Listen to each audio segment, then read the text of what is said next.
I never thought I'd be the guy writing something like this, but here we are. My name's Jason, and I was supposed to be getting married to my fiancée, Emily, in just a few weeks. We'd been together for nearly 3 years and things looked perfect on paper. She's beautiful, ambitious, and I thought we had everything lined up: the house, the wedding plans, the future. But then little stuff started to feel off, small things. She'd be secretive about her phone, snapping at me for no reason, disappearing for hours without telling me where she was going. At first, I thought maybe she was just stressed, or maybe she was hiding some kind of surprise. I didn't want to jump to conclusions. But then I started noticing more. Her phone started ringing at odd times. She'd get text messages that she'd quickly delete or hide. And she started acting weird whenever I brought up her plans or asked to see her phone. Nothing outright suspicious, just enough to make me uneasy. I told myself she was probably just tired or maybe working late, but deep down I knew something was wrong. Still, I kept pushing. Thoughts aside, I wanted this to work. I loved her and I believed in us. Besides, we had a wedding to plan and I didn't want to ruin everything over some paranoid feelings. One particular night I was at home, finishing up some work in the living room while she was out with her friends. I was scrolling through my phone, killing time, when I noticed a message pop up on her side table. It wasn't meant for me, or so I thought. It was a text from Jake, and the message was pretty explicit. It said something about how much she missed him and couldn't wait to see him later. My stomach churned. I froze. My mind raced. I knew Jake. He was my best friend, or at least I thought he was. We hung out a lot, gone to games, barbecues, you name it. Never crossed my mind that there was anything more than friendship there. I stared at that message for what felt like forever. My heart pounding, I kept rereading it, trying to make sense of it. Was this some kind of joke? A misunderstanding? But the words were clear enough. Then it hit me: she was cheating on me. With Jake, my best friend, just weeks before our wedding. I couldn't believe it. The very thought made me feel physically sick. My mind went into chaos. How long has this been going on? Did she plan it? Was I just some idiot who thought she loved me? I felt like the ground was shifting beneath me. I knew I had to see her. I had to confront her. I had to know if this was true. I waited until she texted back, then I quietly took a screenshot, hiding it in a folder. I planned to confront her face to face, but I was already trembling with rage, betrayal, and heartbreak. I didn't sleep that night. I kept replaying everything in my head, trying to find clues I'd missed, trying to understand why she would do this to me, to us. I thought we had something real. I thought I was building my life with her, and now I was staring at the truth. She had been sneaking around, lying, betraying me behind my back from the very start. I was crushed, but part of me also felt a cold fury brewing. I had to decide what to do, but I already knew this wasn't just a slip-up. This was a betrayal I wasn't going to forget anytime soon. The next morning, I couldn't shake the feeling of nausea. I sat there in the dark, staring at my phone, trying to find the right words to confront her, but honestly, I was just lost. I had thought about marriage as this ultimate sign of trust, something sacred. And here she was, weeks before our wedding, caught in a lie so deep I didn't know if I could come back from it. I didn't want to believe it at first, kept telling myself maybe it was some kind of mistake, maybe I was overreacting. But then I saw the messages again, and there was no denying it. Emily was cheating on me with my best friend Jake. I knew I had to see her face to face. I needed to hear her lie, or maybe admit everything. So I waited until she came home from whatever it was she was doing with her friends the night before. When she finally stepped through the door, she looked at me with that fake smile she always used. Like she was trying to pretend everything was fine, but I wasn't having it. I looked her dead in the eyes and said, "We need to talk." Her smile faltered just a little, but she quickly shrugged it off, acting like I was overreacting, like I was crazy. "What's wrong, Jason? You look like you saw a ghost." I pulled out my phone and showed her the message.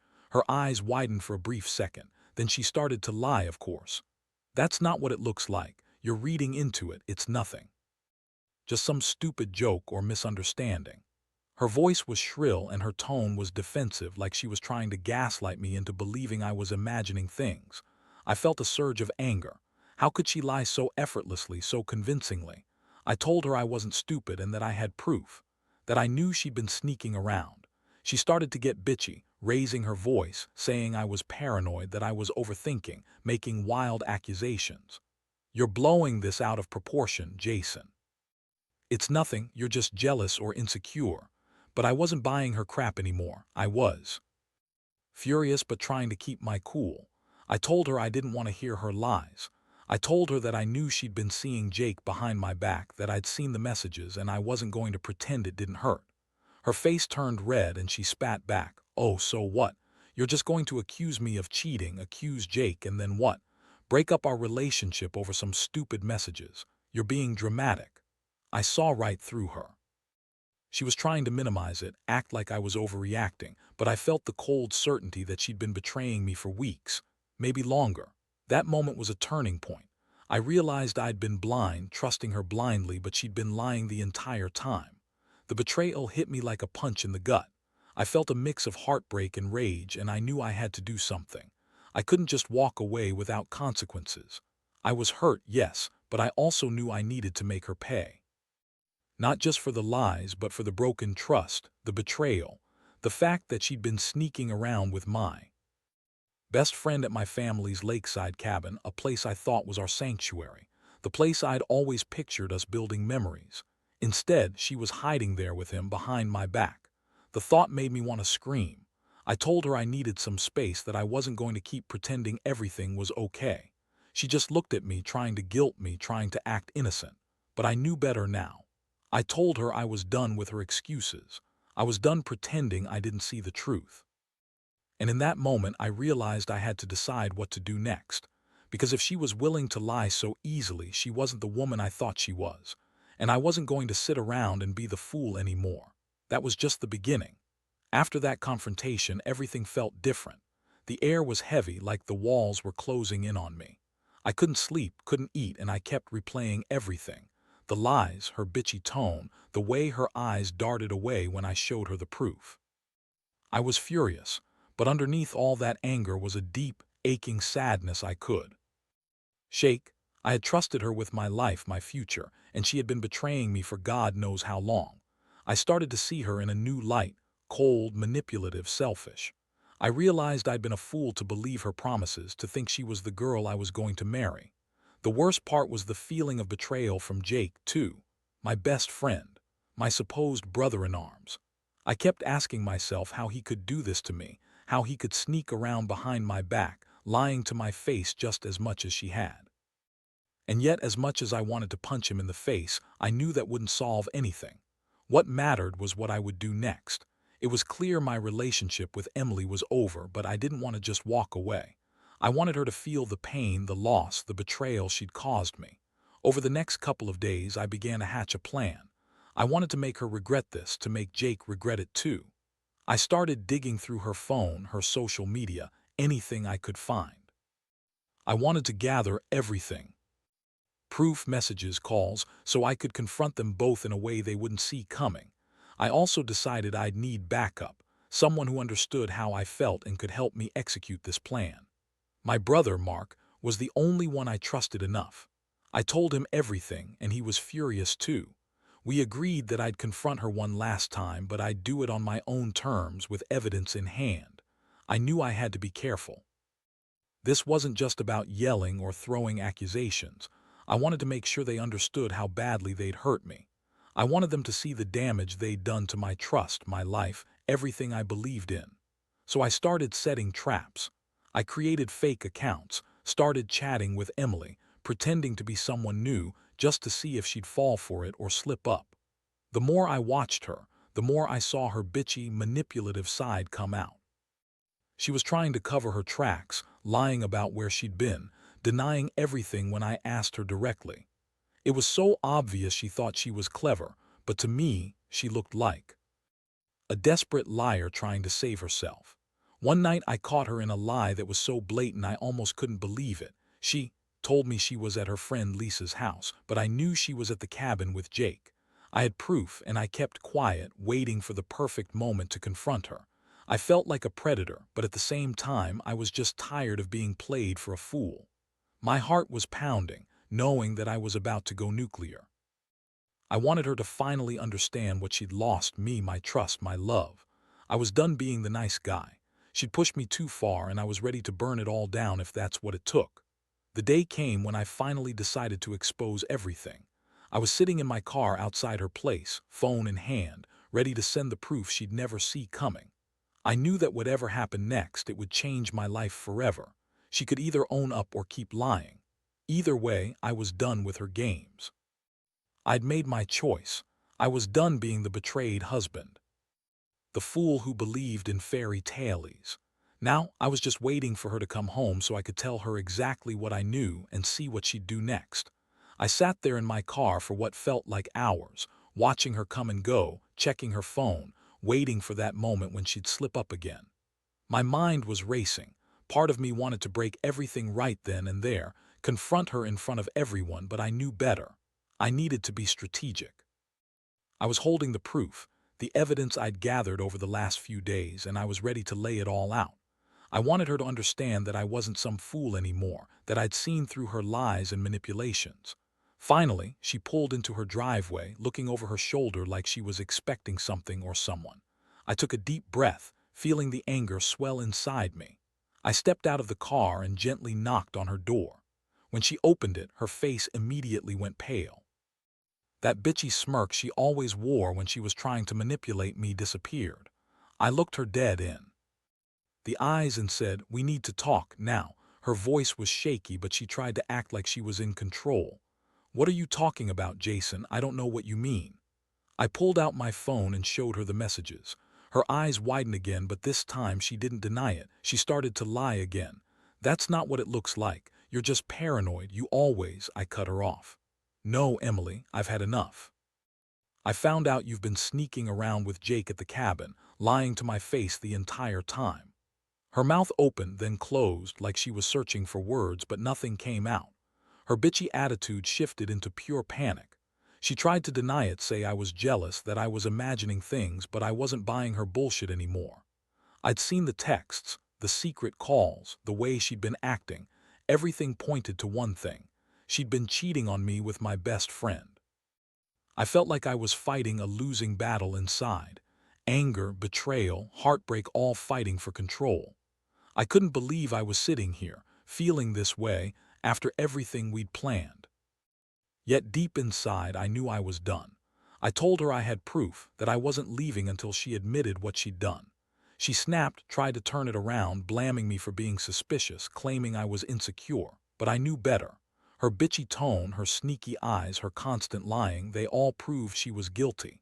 Still, she kept trying to deny it, like she thought she could manipulate her way out of this mess. I was furious, but I kept my voice steady. "You've been screwing around with Jake behind my back. I don't want to hear your lies anymore. I want the truth." She looked at me with that typical condescension, like I was just some guy overreacting. "You're being ridiculous, Jason.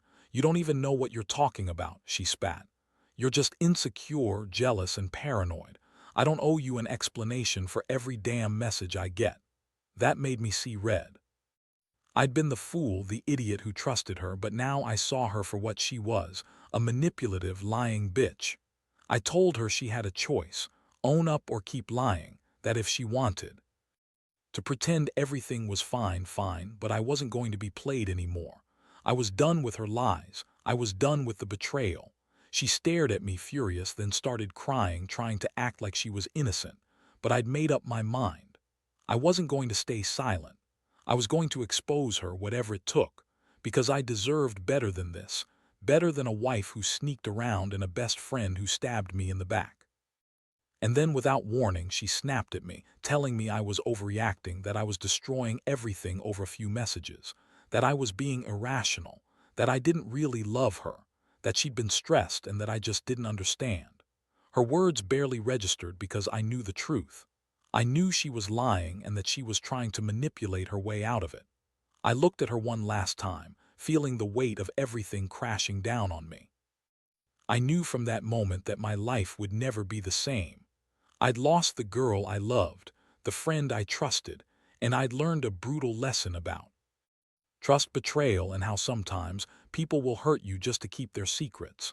The moment I finally laid everything out, proof, messages, screenshots, her bitchy facade cracked completely. Her face twisted into anger, then into outright panic. She started yelling, telling me I was crazy, that I was some jealous psycho reading too much into things. She threw her arms up, acting like a victim, like I was the one overreacting.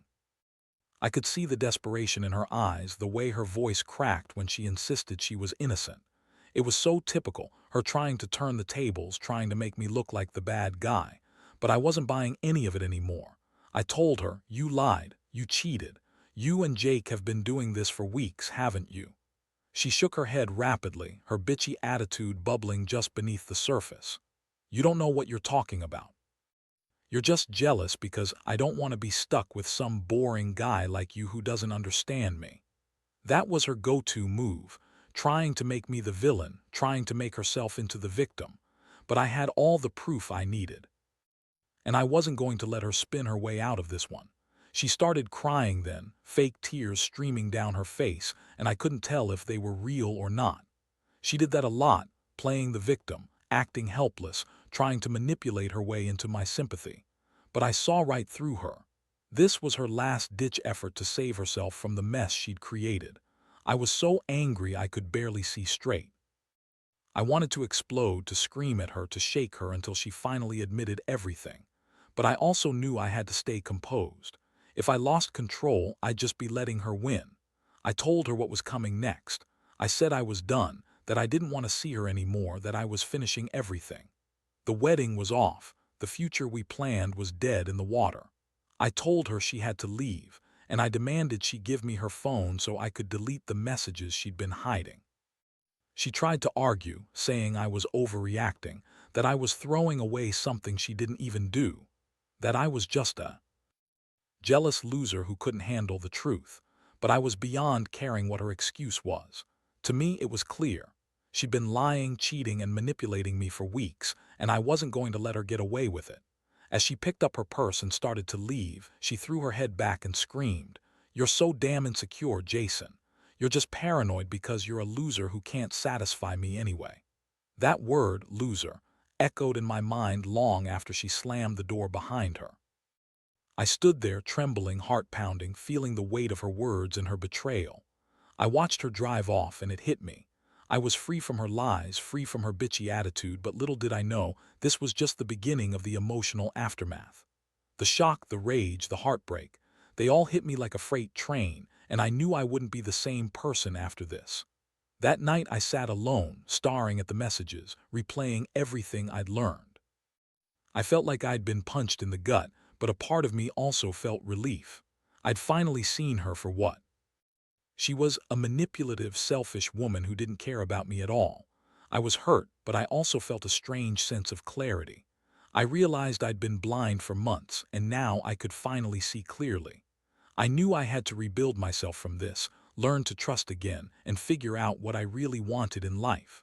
The betrayal had been brutal, but I was determined to come out stronger. In the days that followed, I felt like I was walking through a fog. Every moment was a mixture of heartbreak, anger, and relief, all tangled together. I had lost the girl I thought I knew, the best friend I trusted, and I was left to pick up the pieces of my shattered life. Honestly, it was one of the hardest things I've ever gone through. But in the midst of all that pain, I also found a strange sense of clarity. I realized that sometimes the universe has a way of showing you the truth, even when you don't want to see it. And I'd been given a clear message. I deserved better than lies, betrayal, and manipulation. I spent some time alone, reflecting on everything. I started to rebuild my confidence piece by piece. I cut out all contact with Emily. No calls, no texts, no social media. I knew I needed distance to heal. I also started seeing a counselor, just to process all the emotional turmoil. It took a while, but I eventually realized that I was better off without her. She was a toxic presence in my life, and holding on to the anger or the heartbreak would only keep me stuck. I decided to focus on myself, my recovery, and finding out what I truly wanted. Looking back, I've learned a few things. Trust is fragile. Once broken, it's almost impossible to get back. And people can surprise you in the worst ways when you least expect it. But I've also learned that I'm stronger than I thought. That betrayal, brutal as it was, ultimately set me free from a relationship built on lies. I don't regret uncovering the truth, even if it was painful. Because now I can move on, knowing I didn't just accept bullshit anymore. I stood up for myself when it mattered most. I want anyone out there going through something similar to know this: trust your instincts. Don't ignore the signs just because you don't want to believe the truth. And remember, the pain won't last forever. It may feel like the end of the world right now, but it's not. It's just the beginning of a new chapter, one where you get to rebuild your life on your terms. I've learned that revenge isn't about hurting others, it's about reclaiming your power and dignity. And that's exactly what I did. I may be scarred, but I'm also stronger. I'm finally moving forward, and I know I'll be okay.